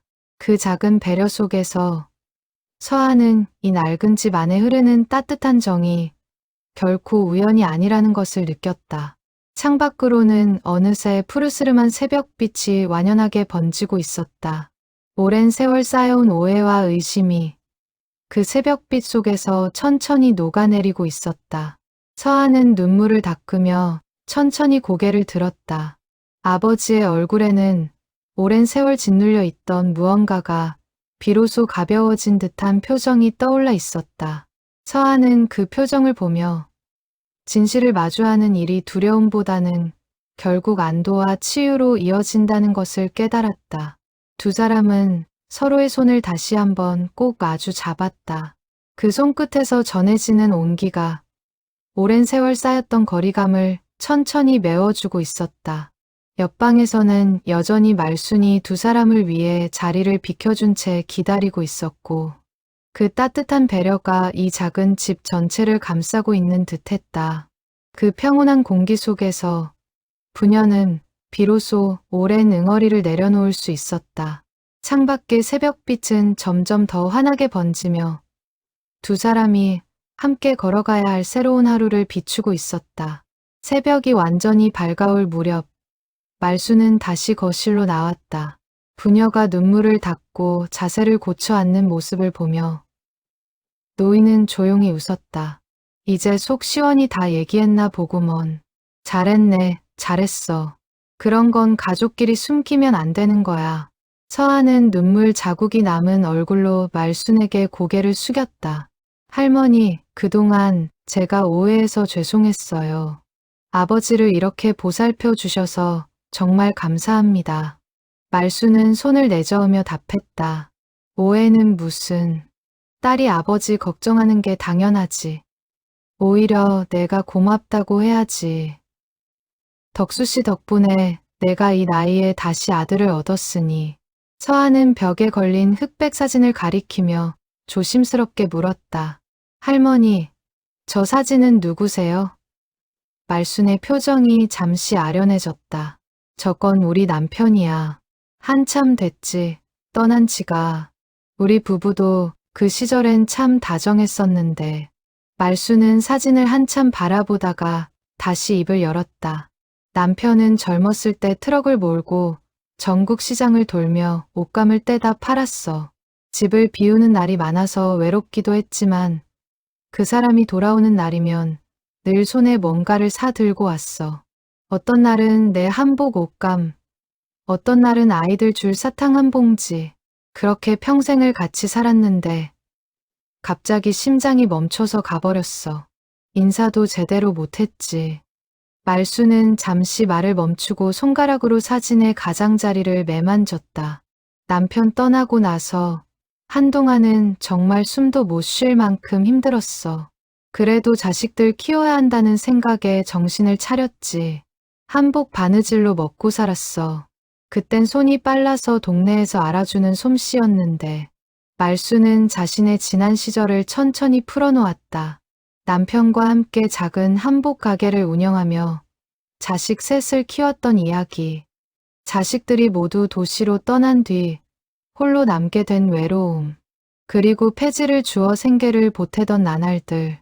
옛날엔 손이 빨라서 한복 바느질로 먹고 살았는데 이제는 그 손도 다 굽어서 쓸모가 없어. 그래서 폐지라도 줍는 거지. 가만히 앉아있으면 더 외로우니까. 그 말을 들으며 서아는 가슴이 아려왔다. 자신의 아버지가 그런 노인의 곁을 지켜준다는 것이 이제는 부끄러움이 아니라 자랑스러움으로 다가왔다. 덕수 씨가 처음 찾아왔을 때 나는 솔직히 좀 무서웠어. 모르는 사람이 자꾸 찾아오니까. 근데 자기가 그 사람 아들이라고, 옛날에 내가 발견한 그 어른의 아들이라고 하니 그제야 마음이 놓이더라고. 말수는 그날의 기억을 떠올리며 눈시울을 붉혔다. 사실 그 일이 있고 나서 나도 한참을 죄책감에 시달렸어. 며칠만 더 일찍 들여다봤어도 그렇게 외롭게 가시진 않았을 텐데 그 생각이 오래도록 나를 괴롭혔지. 그런데 덕수 씨가 다시 나타나서 오히려 나한테 고맙다고 하더라고. 그 말 한마디가 몇 년 묵은 내 죄책감을 조금은 가볍게 해줬어. 덕수는 그 이야기를 들으며 조용히 고개를 끄덕였다. 어머니가 죄책감 가지실 일이 아니에요. 제가 더 자주 찾아갔어야 했는데 그러질 못했으니까요. 어머니는 오히려 끝까지 아버지를 챙겨주려 하셨던 거잖아요. 말수는 그 말에 눈물을 훔치며 웃었다. 그래서 내가 자네를 아들처럼 여기는 거야. 핏줄은 아니어도 마음은 진짜 가족 같으니까. 서아는 그 대화를 들으며 두 사람 사이에 흐르는 정이 단순한 보살핌의 관계를 넘어 서로의 오래된 상처를 어루만지는 진정한 치유의 관계라는 것을 깨달았다. 서아는 문득 그런 생각이 들었다. 사람과 사람 사이의 인연이라는 것이 꼭 핏줄이나 오랜 세월로만 맺어지는 것은 아니라는 것. 때로는 서로의 결핍과 죄책감이 맞닿는 순간 전혀 다른 두 인생이 하나의 가족처럼 엮일 수도 있다는 것을. 그 생각은 서아의 마음에 오래도록 남아 이후 그녀가 사람을 대하는 방식에도 조용한 변화를 가져왔다. 서아는 조심스럽게 물었다. 할머니, 그럼 자녀분들은 자주 안 오세요? 말순의 얼굴에 옅은 그늘이 스쳤다. 큰애는 외국에 나가 살고 둘째랑 셋째는 가까운 도시에 사는데 다들 먹고 살기 바쁘다 보니 자주 못 와. 명절에나 겨우 보지. 처음엔 서운했는데 이제는 그냥 그러려니 해. 자식들도 다 제 살기 바쁜데 어쩌겠어. 그 말에는 서운함과 이해가 동시에 묻어 있었다. 서하는 그 말이 마치 자신의 미래를 비추는 거울 같다는 생각이 들었다. 자신도 언젠가 늙어 누군가의 발걸음을 그렇게 기다리게 될지도 모른다는 생각이 스쳤다. 말수는 잠시 생각에 잠긴 듯 하다가 다시 입을 열었다. 사실 자식들도 다 효자고 효녀야. 명절마다 용돈 챙겨 보내고 전화도 자주 하고. 근데 그게 다 마음뿐이지. 몸이 곁에 있는 거랑은 다르더라고. 늙으면 그냥 누가 옆에서 밥 먹는 거 봐주고 손 한번 잡아주는 게 그렇게 그리워. 자식들 탓할 일도 아니야. 다들 사는 게 바쁘니까. 서하는 그 말을 들으며 자신도 모르게 고개를 끄덕였다. 일에 쫓기고 아이를 키우는데 정신이 없던 지난 몇 년 동안 자신 역시 아버지를 그저 건강하시니 괜찮다고 안심하며 자주 들여다보지 못했던 것이 떠올랐다. 말순의 외로움과 아버지의 외로움이 어쩌면 크게 다르지 않았을지도 모른다는 생각이 서하의 마음을 무겁게 했다. 덕수는 그런 딸의 표정을 살피며 부드럽게 말을 보탰다. 너무 미안해할 거 없다. 너는 시준이 키우면서 회사도 다니고 그것만으로도 벅찬 거 안다. 나도 너한테 짐이 되고 싶지 않아서 이런 일을 시작한 거다. 누군가의 곁을 지켜주는 일이 결국 나 자신한테도 위로가 되는 일이더라. 그 말 속에는 자식에게 부담을 주지 않으려는 부모의 마음과 동시에 자신의 남은 인생을 의미 있게 채우고 싶은 한 사람의 바람이 함께 담겨 있었다.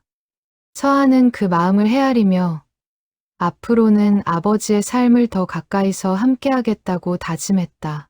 대화가 길어지자 말수는 문득 시계를 보며 말했다.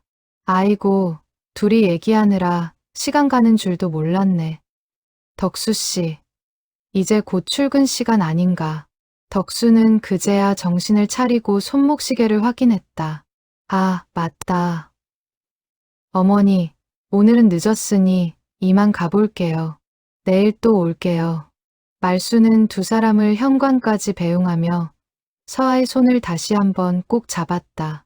딸내미도 자주 놀러와.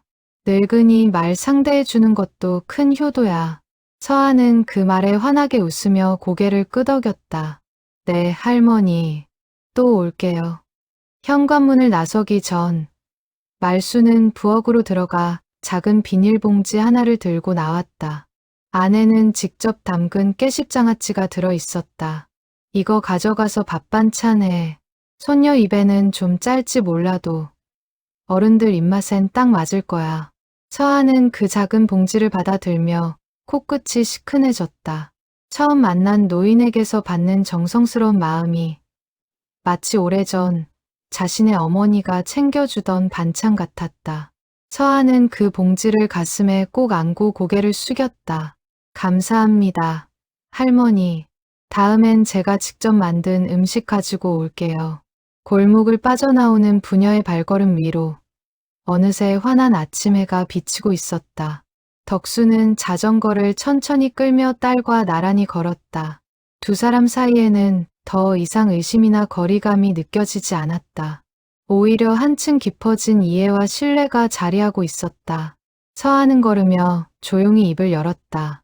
아빠, 저도 이제부터 말순 할머니 가끔 찾아뵐게요. 그리고 아빠 건강도 더 챙겨드릴게요. 덕수는 딸의 말에 환하게 웃으며 답했다.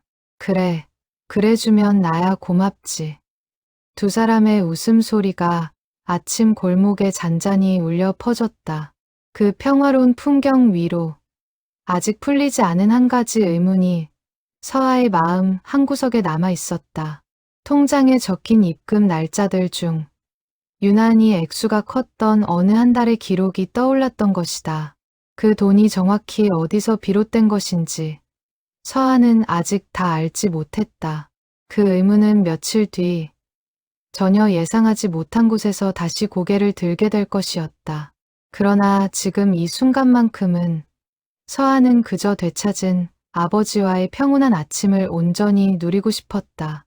골목 끝 두 사람의 그림자가 길게 늘어진 채 천천히 멀어져 갔다. 집으로 돌아온 서한은 며칠 동안 마음 한구석에 남아있던 의문을 떨치지 못했다. 통장에 적힌 입금 내역 중 다른 달보다 유난히 큰 액수가 찍힌 기록이 있었다. 활동비라고 하기엔 너무 많은 돈이었다. 서한은 그 액수가 어디서 비롯된 것인지 궁금했지만 모처럼 회복된 부녀 사이의 평화를 깨고 싶지 않아 한동안 묻지 않고 지냈다. 그러나 우연한 계기로 서한은 그 답을 다른 곳에서 먼저 마주하게 되었다. 어느 날 저녁 서한은 시준의 학교 행사에 참석했다가 같은 반 학부모로부터 흥미로운 이야기를 듣게 되었다. 시준이 어머니, 혹시 동네에 익명의 후원자 이야기 들어보셨어요? 서한은 영문을 몰라 되물었다. 그게 뭔데요? 학부모는 신이 나서 설명을 이어갔다.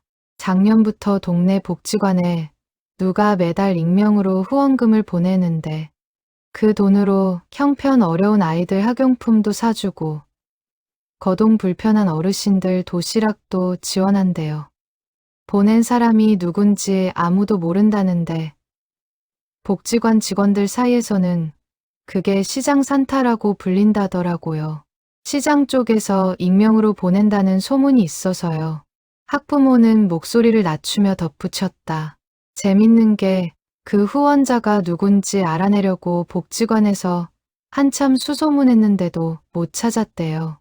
입금 자명도 그냥 바람이라고 적혀 있고 연락처도 안 남기고 그런데 보내는 시기가 묘하게 시장 대금 결산일이랑 비슷하다는 얘기도 있더라고요. 서한은 그 말을 들으며 가슴이 두근거리기 시작했다. 시장 대금 결산일이라면 분명 아버지와 관련이 있는 날짜였다. 행사가 끝나고 집으로 돌아오는 길, 서한은 그 이야기가 머릿속에서 떠나지 않았다. 그날 밤, 서한은 다시 아버지의 그 낡은 수첩을 떠올렸다. 처음 보았을 때는 말순에 대한 메모만 가득하다고 생각했지만 뒤쪽 페이지는 미처 다 살펴보지 못했었다. 서한은 조심스럽게 아버지에게 그 수첩을 다시 보여달라고 청했다. 덕수는 잠시 머뭇거리다가 더 이상 숨길 것이 없다는 듯 순순히 수첩을 건넸다. 수첩 뒤쪽에는 또 다른 기록들이 적혀 있었다.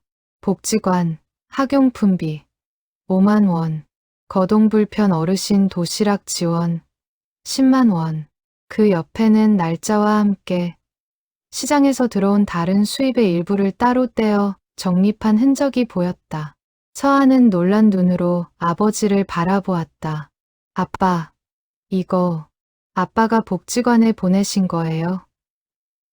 그 시장 산타라는 분이 아빠셨어요? 덕수는 잠시 어색하게 웃으며 고개를 끄덕였다. 그렇게 거창하게 불릴 일은 아닌데 그냥 작게나마 보탠 거다. 덕수는 천천히 그 이야기를 들려주었다. 시장 관리인으로 일하면서 형편이 어려운 상인들과 그 자녀들의 사정을 가까이서 지켜볼 일이 많았다고 했다. 어느 날 학용품을 살 돈이 없어 친구들 눈치를 보는 한 아이를 보게 되었고 그 모습이 마음에 깊이 남았다. 그 아이를 보니 옛날 우리 서아가 떠올랐다. 너 어릴 때 형편이 어려워서 준비물 못 챙겨가서 속상해하던 날이 있었잖니. 그날 내가 울면서 들어왔던 게 아직도 생생하다.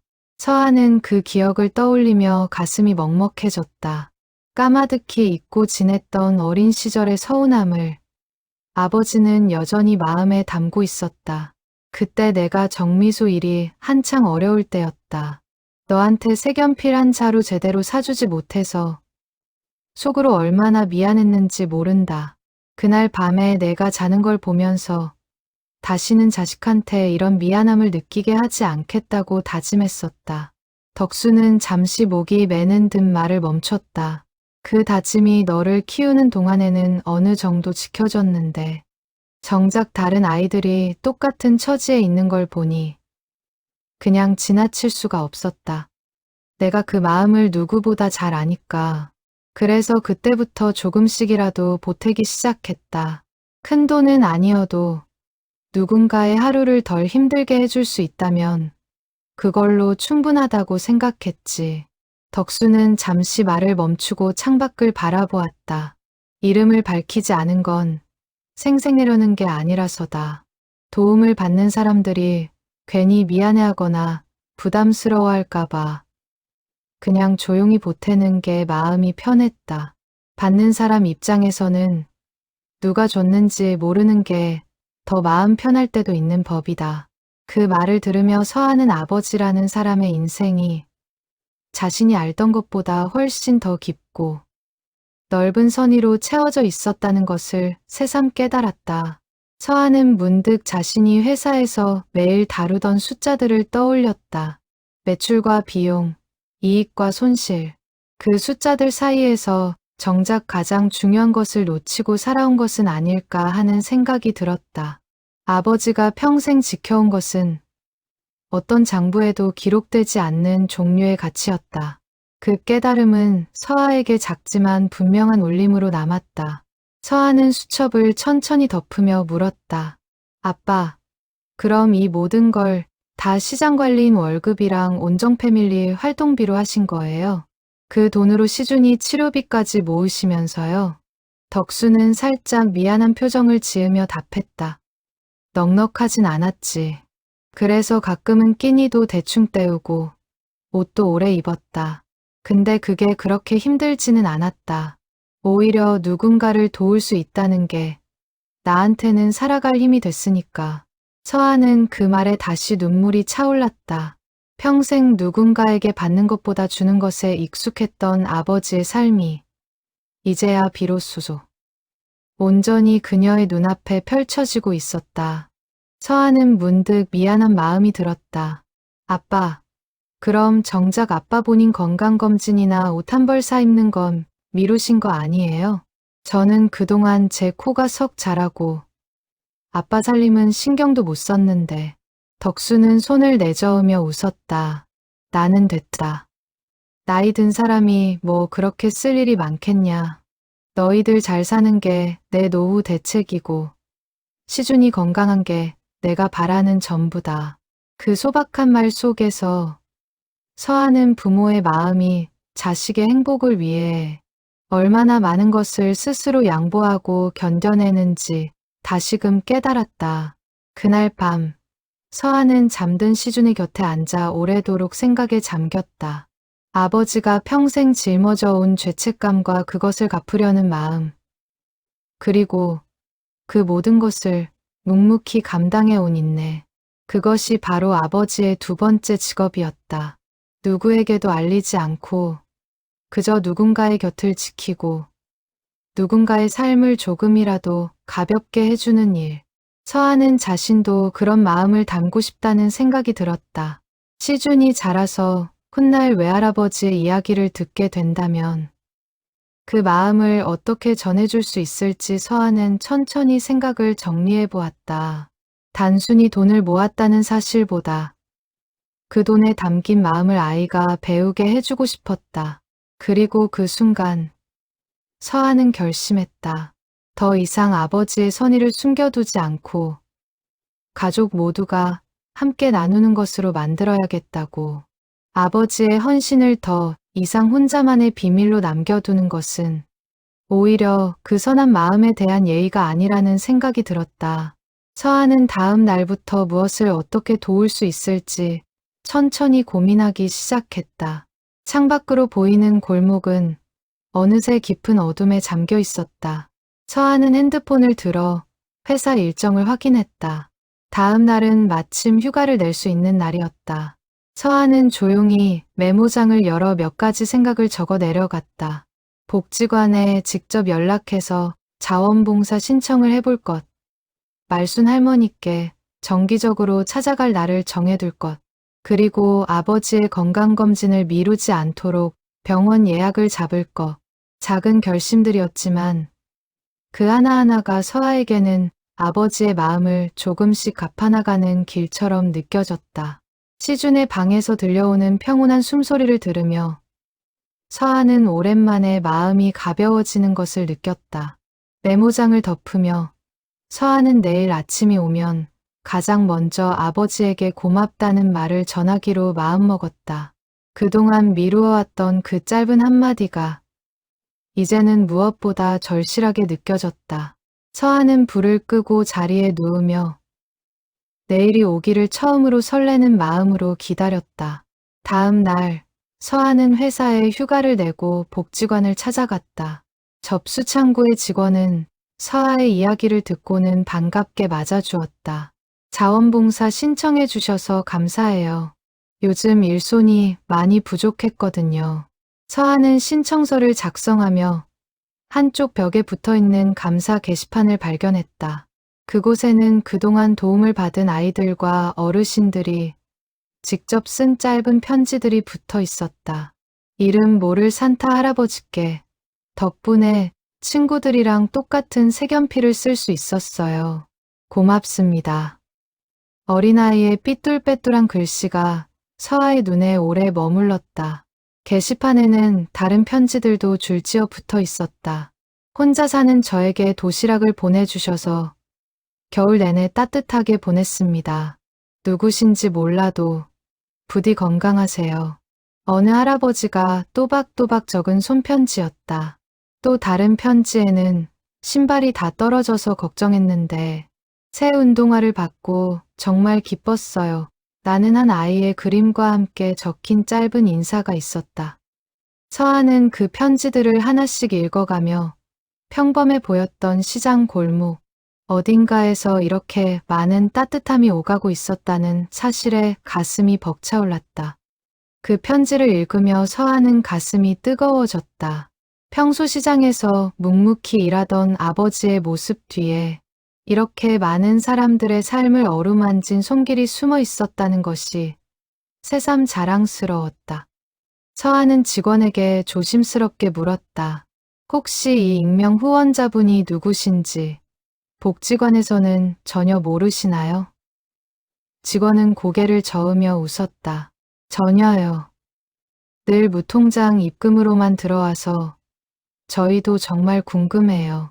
한 번이라도 만나서 감사 인사를 드리고 싶은데 서아는 그 말을 들으며 마음 한구석이 따뜻해지면서도 묘하게 조심스러워졌다. 아버지가 끝까지 익명으로 남고 싶어 한다면 그 뜻을 존중해야 한다는 생각이 들었다. 집으로 돌아온 서아는 저녁 식사 자리에서 아버지에게 그날의 이야기를 전했다. 아빠, 복지관에 갔다 왔어요. 자원봉사 신청도 하고 감사 게시판도 봤어요. 덕수는 묵묵히 밥을 뜨다가 슬쩍 미소를 지었다. 그래, 잘했다. 서아는 조심스럽게 물었다. 아빠, 혹시 한 번쯤 직접 가서 감사 인사 받아보고 싶지 않으세요? 사람들이 정말 고마워하던데요. 덕수는 고개를 저으며 답했다. 아니다. 그냥 이대로가 좋다. 누군가를 돕는다고 해서 꼭 알려줘야 하는 건 아니니까. 오히려 알려지면 그 마음이 좀 부담스러워질 것 같다. 서아는 그 마음을 이해했지만 동시에 시준이 자라면서 할아버지의 이런 모습을 직접 느끼고 배우길 바라는 마음도 들었다. 서아는 조심스럽게 제안했다. 그럼 이렇게 해요. 동네 사람들 모두에게 알리지는 말고 우리 가족끼리만 더 가까이서 함께해요. 저도 이제 같이 봉사하고 시준이도 데려가서 할아버지가 어떤 일을 하시는지 보여주고 싶어요. 덕수는 그 제안에 잠시 생각에 잠겼다가 천천히 고개를 끄덕였다. 그래, 그건 좋다. 시준이가 보고 배우는 거라면 나도 마다할 이유가 없지. 식사를 마친 뒤 서아는 식탁을 정리하며 문득 어머니가 생전에 자주 하시던 말씀을 떠올렸다. 베푸는 마음은 아무리 작아도 받는 사람한테는 결코 작지 않은 법이다. 어머니가 떡집을 운영하던 시절 형편이 어려운 손님에게는 떡을 한 덩이씩 더 얹어주곤 했던 모습이 떠올랐다. 그때는 그저 어머니의 인정 많은 성격이라고만 생각했는데 이제 보니 그 마음이 아버지에게도 고스란히 이어지고 있었다는 것을 알 수 있었다. 부모가 남긴 것은 재산이 아니라 그렇게 묵묵히 베푸는 마음 그 자체였다. 그 주 주말 서한은 시준과 함께 처음으로 말순의 집을 찾았다. 시준은 처음 보는 노인 앞에서 다소 낯을 가렸지만 말순이 손수 만든 약과를 건네자 금세 마음을 열었다. 할머니, 이거 진짜 맛있어요. 시준의 해맑은 웃음에 말순도 환하게 웃었다. 그래, 많이 먹어. 할미가 또 만들어줄게. 시준은 곧 말순의 곁에 앉아 학교에서 있었던 일들을 조잘조잘 늘어놓기 시작했다. 말순은 그 이야기를 하나하나 귀 기울여 들으며 마치 진짜 손자를 대하듯 다정하게 고개를 끄덕였다. 덕수는 그 모습을 가만히 지켜보며 흐뭇한 표정을 지었다. 세 세대가 한자리에 모여 웃는 모습이 그에게는 더없이 소중한 풍경이었다.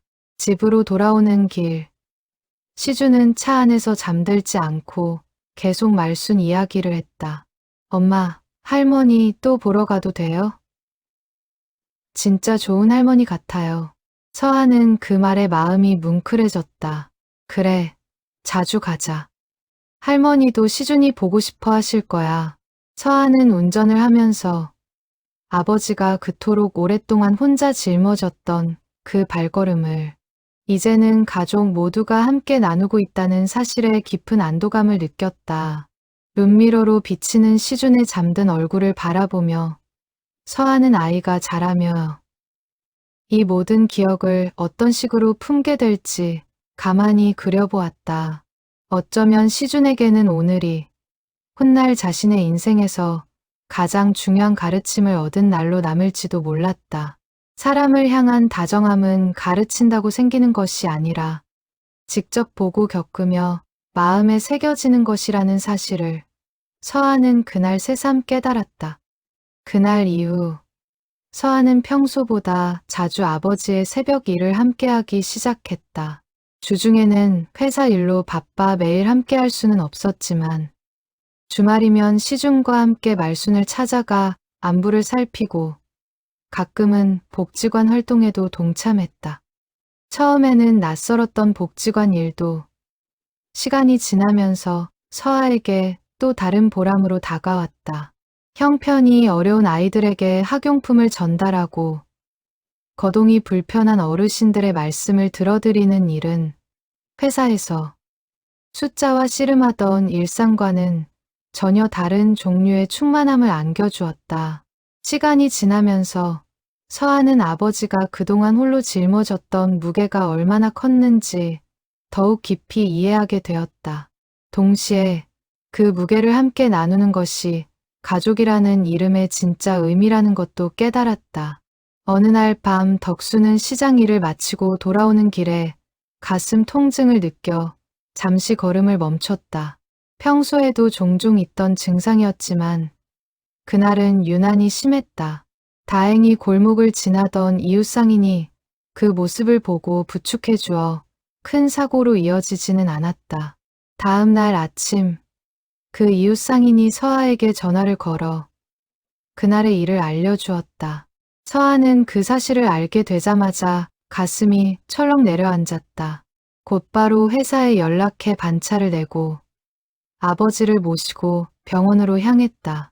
병원 대기실에 앉아있는 동안 서하는 그동안 자신이 아버지의 건강을 얼마나 소홀히 여겨왔는지 되돌아보았다.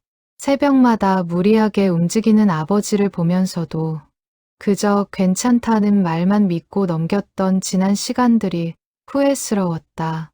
검사 결과 경미한 협심증 진단이 나왔다. 의사는 무리한 활동을 줄이고 정기적으로 약을 복용해야 한다고 권했다. 큰 문제는 아니지만 지금부터 관리를 잘하셔야 합니다. 특히 과로와 스트레스를 줄이시는 게 중요해요. 의사의 말을 들으며 서하는 손에 쥔 진료, 안내문을 꼭 움켜쥐었다. 진료실을 나서며 서하는 단호하게 말했다. 아빠, 이제부터는 무리하지 마세요. 새벽 일도 좀 줄이시고요. 말순 할머니는 제가 더 자주 찾아갈게요. 덕수는 딸의 걱정스러운 얼굴을 보며 미안한 듯 웃었다. 걱정 마라. 이제는 너도 같이 있으니 혼자 짐 지던 것보단 한결 가벼워졌다. 그 말에는 더 이상 혼자가 아니라는 안도감과 딸에게 짐이 될까봐 조심스러워하는 마음이 동시에 묻어 있었다. 서한은 아버지의 팔을 가만히 붙잡으며 병원 복도를 함께 걸었다. 창문 너머로 비치는 오후의 햇살이 두 사람의 발걸음 위로 따스하게 내려앉고 있었다. 병원을 나서는 두 사람의 그림자가 나란히 길게 늘어졌다. 더 이상 누구도 혼자 짐을 짊어지지 않는 그런 가족의 모습이었다. 주차장으로 걸어가는 동안 덕수는 딸의 어깨를 가만히 두드리며 작게 웃었다. 그 웃음에는 오랜 시간 끝에 비로소 찾아온 평온함이 담겨 있었다. 두 사람은 그렇게 나란히 차에 올라 다시 일상으로 돌아갈 채비를 했다. 계절이 한 바퀴 돌아 다시 늦가을이 찾아왔다. 시주는 그동안 몇 차례의 치료를 무사히 마치고 다행히 의사로부터 상태가 많이 안정되었다는 소견을 들을 수 있었다. 큰 수술까지 가지 않고도 꾸준한 관리로 호전될 수 있다는 소식에 서한은 그동안의 마음고생이 눈물로 쏟아져 나왔다. 병원 복도에서 그 소식을 들은 순간 서한은 휴대폰을 꺼내 곧바로 아버지에게 전화를 걸었다.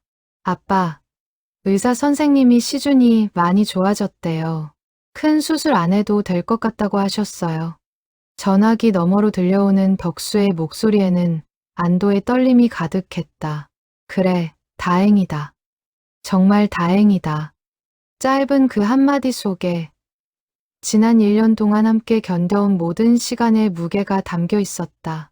덕수가 모아두었던 통장의 돈은 결국 큰 수술비로 쓰이지는 않았지만 그동안 시준의 정기 검진과 약값에 적잖은 도움이 되었다. 서한은 그 돈의 의미를 시준에게도 천천히 알려주고 싶었다. 단순히 돈의 액수가 아니라 그 돈에 담긴 마음을 아이가 알고 자라기를 바랐다. 어느 날 저녁, 서한은 시준을 무릎에 앉히고 차분히 이야기를 시작했다.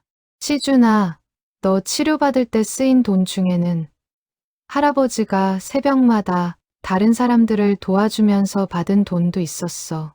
할아버지가 그 돈을 모아서 시준이한테 주신 거야. 시준은 눈을 동그랗게 뜨며 물었다. 할아버지가 다른 사람들을 도와줬어요? 어떻게요? 서한은 그동안의 이야기를 아이가 이해할 수 있는 말로 천천히 풀어주었다. 외로운 할머니의 곁을 지켜주고 형편이 어려운 아이들에게 학용품을 보내주었던 이야기를 들으며 시주는 진지한 표정으로 고개를 끄덕였다. 그럼 할아버지는 영웅이네요. 그 말에 서한은 웃음이 터졌다. 그래, 우리 할아버지는 영웅이야. 그것도 아무도 모르게 영웅 노릇을 하신 분이지. 시주는 한동안 생각에 잠겼다가 다시 물었다. 그럼 저도 나중에 할아버지처럼 누군가를 도와줄 수 있어요? 서한은 아이의 작은 손을 꼭 잡으며 답했다. 그럼 당연하지.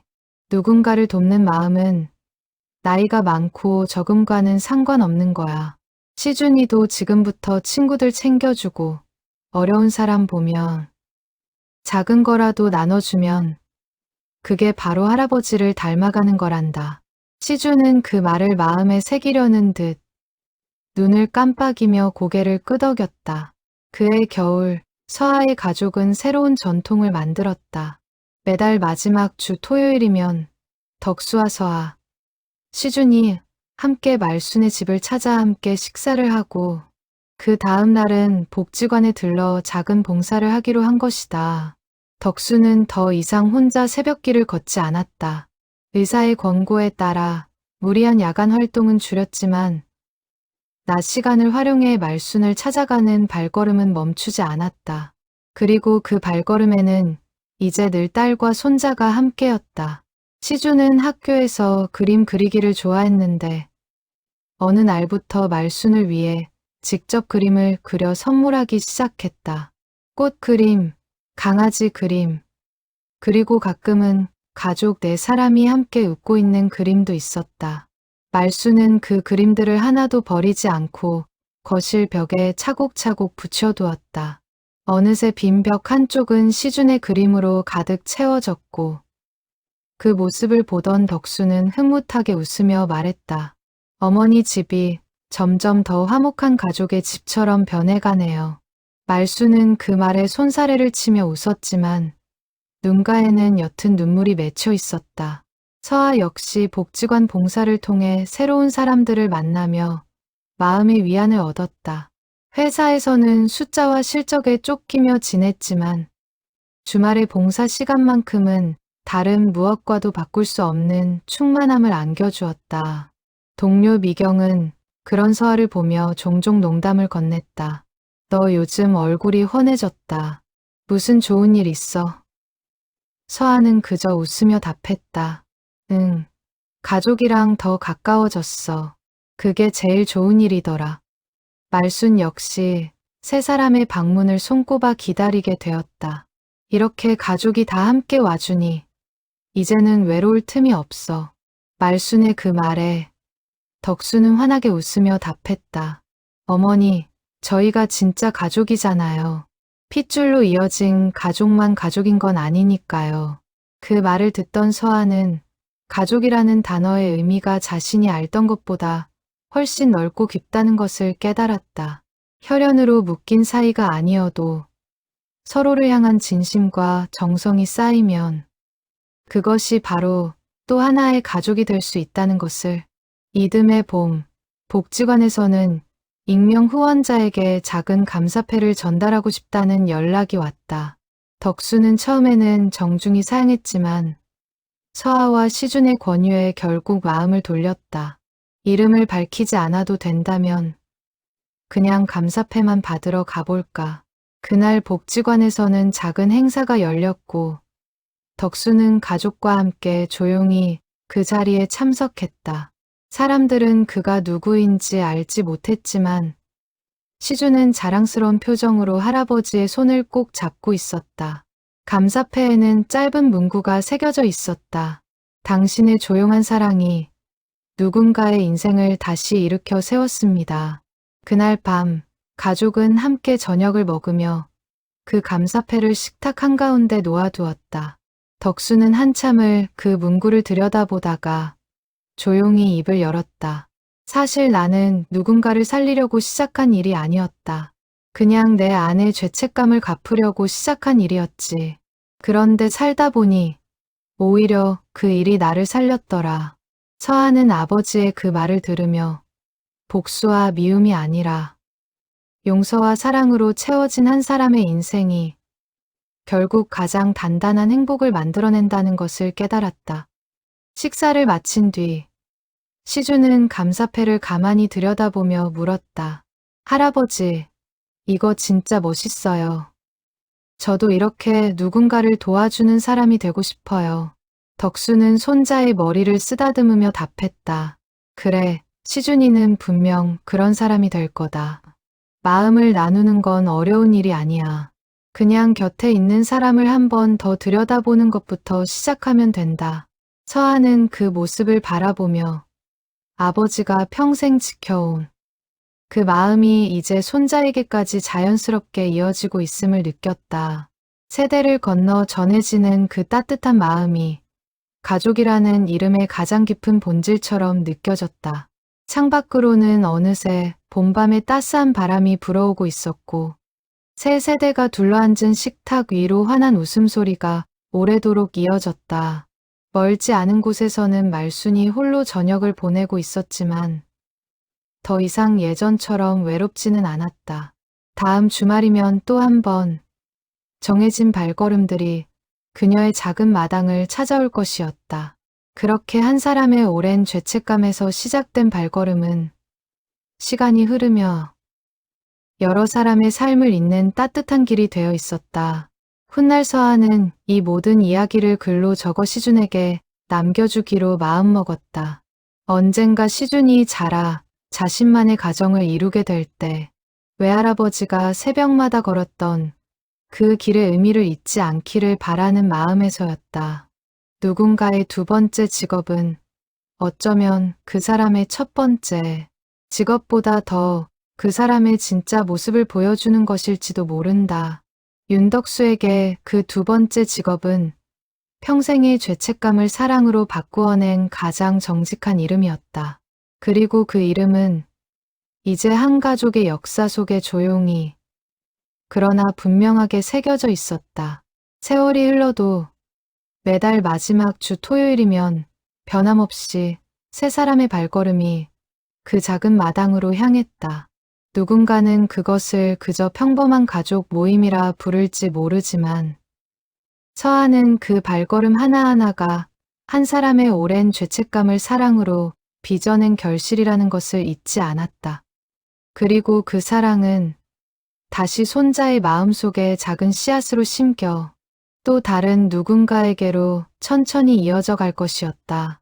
늦가을의 햇살이 골목 끝까지 길게 들이우던 어느 날, 세 사람은 여전히 같은 발걸음으로 같은 마당을 향해 걸어가고 있었다. 그 발걸음이 멈추지 않는 한 누군가의 새벽은 더 이상 외롭지 않을 것이었다. 그리고 그 따뜻한 새벽은 다시 새로운 사람의 마음속에서 천천히 다음 계절을 준비하고 있었다.